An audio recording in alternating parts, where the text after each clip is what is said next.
Kashad Johnson has had a relatively quiet summer and preseason, and it's not exactly how the Miami Heat hoped it would play out after signing him to a standard 2-year contract last December. The hope for Johnson was that he would show further development this offseason. So far, the gamble to sign Johnson to their standard roster has not played out. And that may be putting it nicely. If something doesn't click quickly for Johnson, it's going to be incredibly difficult to successfully push back on the notion that he hasn't become somewhat of a wasted roster addition.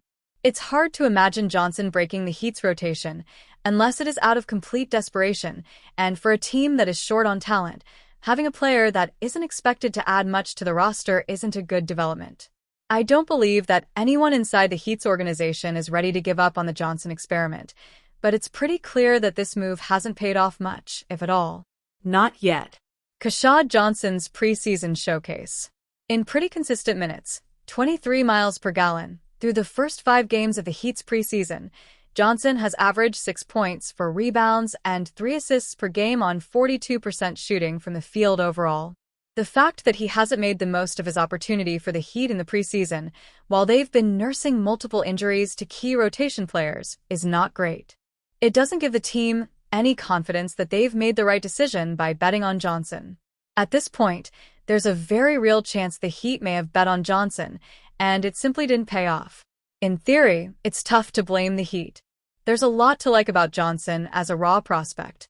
He's athletic and has all the potential in the world.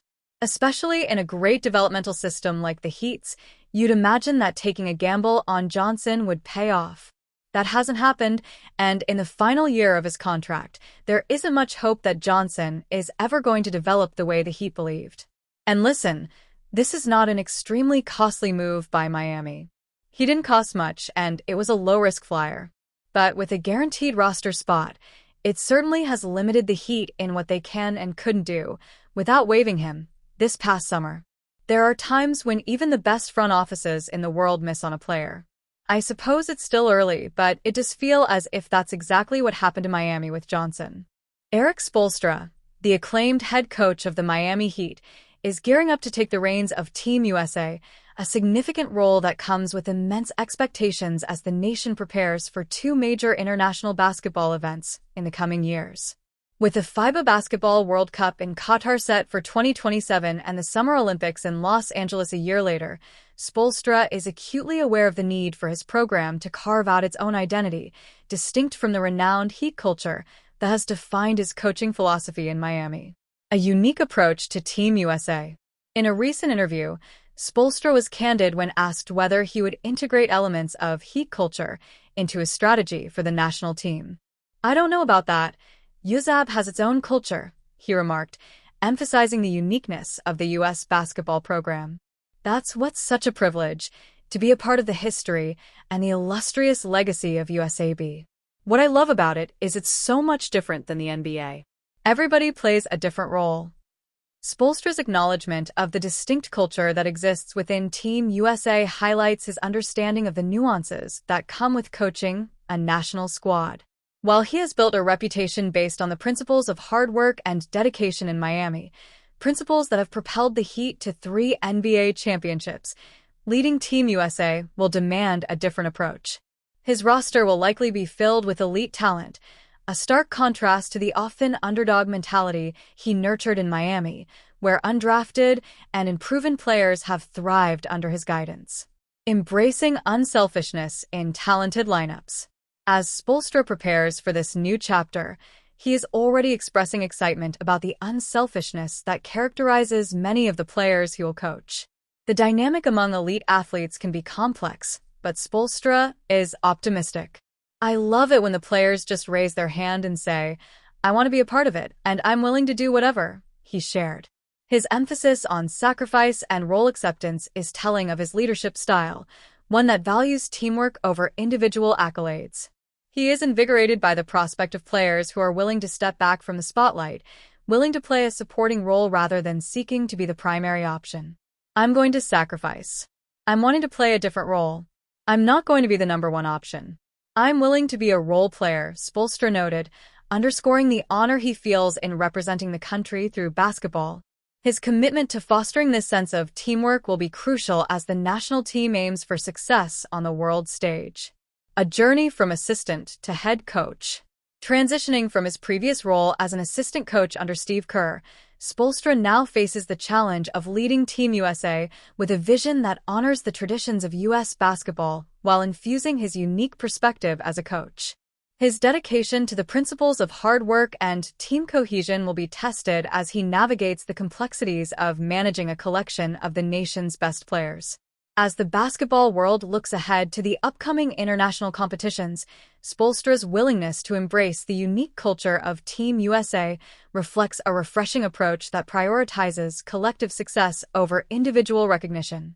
The road to Olympic glory will be paved with a shared commitment of talented athletes, each ready to contribute to a legacy that extends far beyond personal accolades.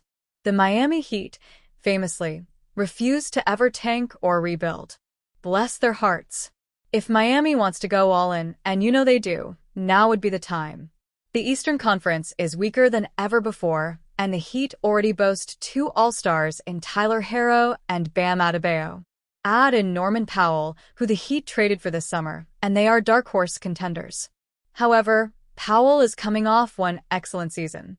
If he reverts to his career averages, he is a normal third option, leaving Herro and Adebayo high and dry.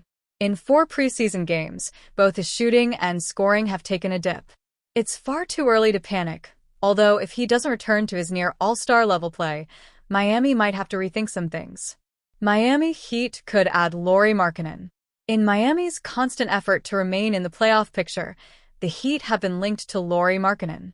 He is 2 seasons removed from his All-Star appearance, although he is only 28 years old. On top of that, his slight regression is thanks to the Utah Jazz's shameless tanking effort. Markkanen wouldn't come cheap, and he's not on a team-friendly contract, although the Jazz could capitalize on Miami's desperation, especially if Powell takes a step back. Miami could talk themselves into it because they want to compete every single night, outlined Sports Illustrated's Chris Mannix. I was watching some of the Hawks game the other night. Norm Powell had the worst third quarter I've ever seen. He had like 4 fouls in the third quarter and missed a whole bunch of shots. Powell is 4 years older than Markkanen and isn't expected to be a long-term piece. If Miami could manage to keep some youngsters in a deal, then the Heat could manage to quickly build a winner. Kel'el Ware and Pelle Larsson, as well as rookie Kasparas Jakušionis, should be untouchable in possible trade talks.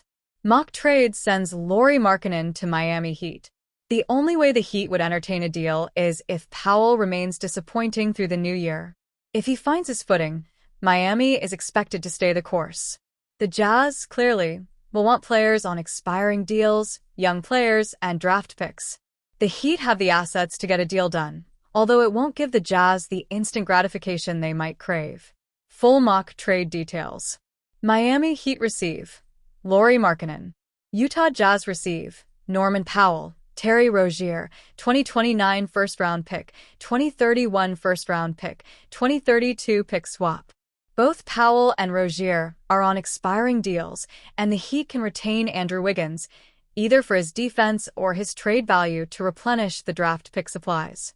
The Jazz walk away with more than $40 million in cap space next summer and 2 picks from a Heat team that should be past its prime by the time they convey.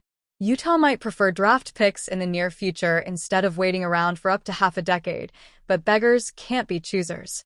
By signing Markkanen to a massive deal, the Jazz most certainly are beggars.